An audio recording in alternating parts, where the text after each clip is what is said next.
ме балалар? Саламатсыз ба? Жарайсыңдар балалар. Балалар, біз бүгін қарапайым балабақшада емес, нағыз зертханада отырмыз. Балалар, біз бүгін сіздермен сиқырлы көбіктер жасап үйренеміз. Балалар, біздің үстелімізде зертханаға арналған нағыз керекті құрал жабдықтарымыз бар. Балалар, бұл бізде ас содасы, лимон қышқылы.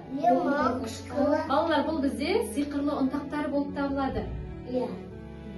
Және түрлі түсті бояулар. Және су.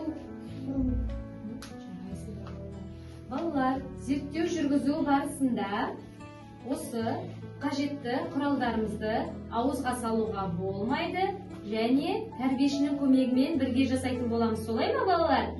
Иә. Ал енді балалар, зерттеуімізге кірісейік. Стақандағы суымызға түрлі түсті бояуларымызды қосып, жақсылап араластыратын боламыз. Қане балалар, аламыз. Бояуларымызға батырып, қылқаламдарды батырып, суды жақсылап араластыратын боламыз. Жарайсыңдар балалар.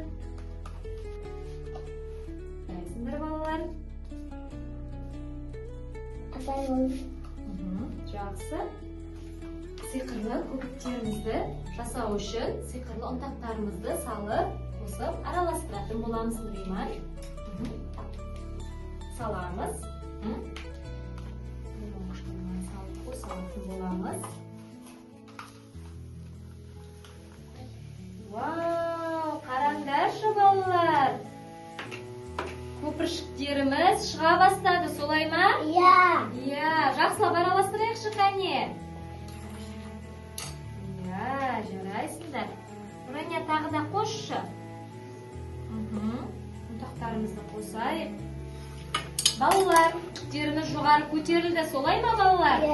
Бұл заттардың өзара болады.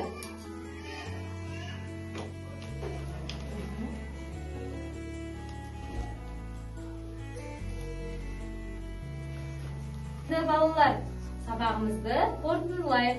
Балалар, біз бүгін қандай тәжірибе жасадық? Сиқырлы көпіршіктерді шығардық, солай ма? Жасап үйрендік, иә? Ол үшін біз не істедік? Суға түрлі түсті бояуларды қосып, араластырдық, солай ма? Иә. Және не қостық балалар біз? Ас содасы. Және лимон қышқылы. Барлығын қосып, араластырдық, солай ма балалар? Иә, жарайсыңдар балалар. Балалар, сіздерге сабақ ұнады ма? Иә, нағыз жарайсыңдар. Балалар, сендер нағыз зерттеушісіңдер.